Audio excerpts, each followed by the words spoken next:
Okay, we now start with Ielts speaking part 2, and your topic is talk about an important or special event you celebrated, past tense. I have attended a lot of festival like marriage ceremonies and other national festivals. But recently that I have celebrated that is the birthday party of my daughter, and it was held on 15th October in this year, and it was decorated like it was celebrated at the home.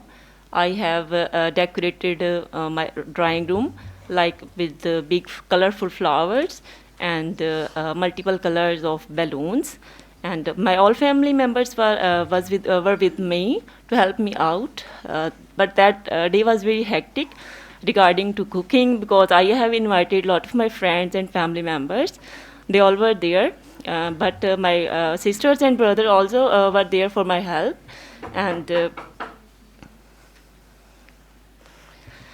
well. It was very special day for me because it was the first child of our family, and being a mother, it's very special for me to celebrate her birthday, and a lot of family members bring Okay, gifts for thank you her. very much. After every sentence, you're saying and. Then another sentence, then you say and. And in the past tense, you're using present perfect tense. We don't use present perfect tense. I have arranged. I arranged. Okay. I have invited. No, I invited. So you should focus the tenses, and then the word and that you are adding after every sentence, that is going to make your sentences wrong. So Okay. try to use other connecting words as well. Now we have speaking part 3. Why do people spend a lot of money on special events?